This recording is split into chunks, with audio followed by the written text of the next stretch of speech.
Hi, good morning guys. Maraming salamat po sa umagang ito. Salamat po sa aming pagkagising at sa mga biyaya na patuloy na binibigay ni Lord. Ngayon, araw na naman ang pasukan. Busy na naman tayo guys kasi 3 bata ang aking inaalagaan at ang nanay nila may trabaho.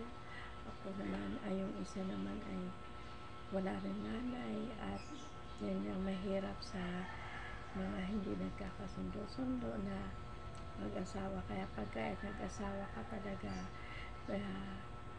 hindi mo naman masasabi na sure talaga ikaw, kundi ay lagi talagang ihingi sa kay Lord ang lahat ng gabay. Kaya ito na naman na talagang nag-sacrifice ang mga nanay. Ito, kailangan natin gampanan ang bilang lola para sa mga apo at lalo na sa kanilang kailangan ang pagbihis, pagligo, pagkain at ang kanilang pasok ay isang umaga, isang alas 12 at isang alas 10. Kaya ang hirap ng schedule po nila.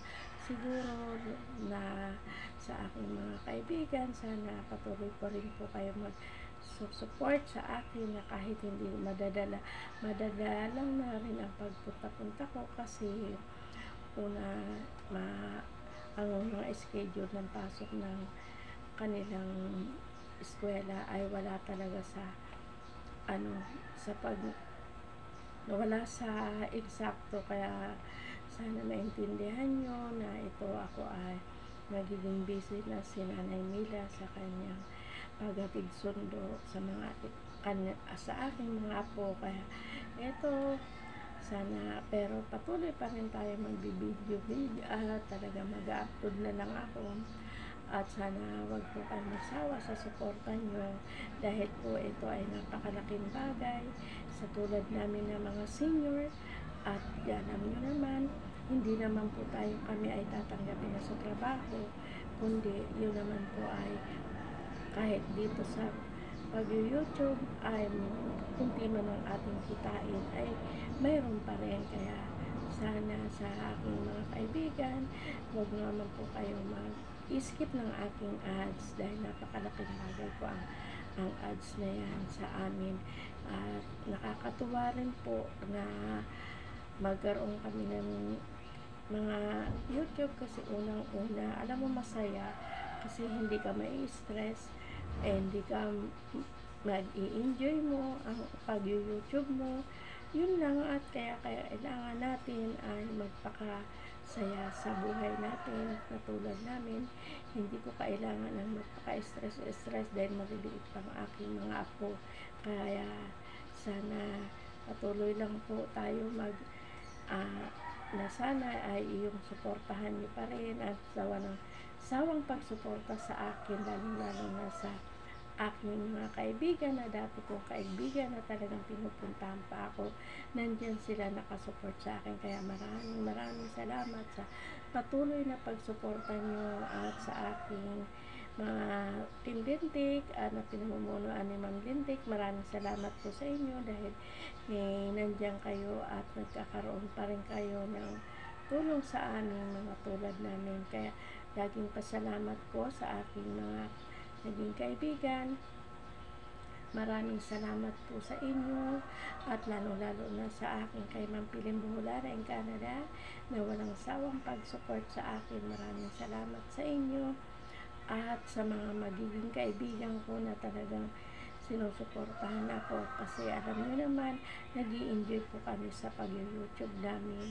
Ito yun ay nakakatuwa kasi minsan syempre pinapanood mo yung sarili mo, hindi mo malaman, kaya ko pala gawin ko to, parang ganon. Kaya masaya po minsan ang pag-YouTube. Kaya kaysa magpaka-stress ako makipagmaritisan ka sa labas, dito ka na lang sa pag-YouTube. Minsan dito ko na bubuhos ang lahat.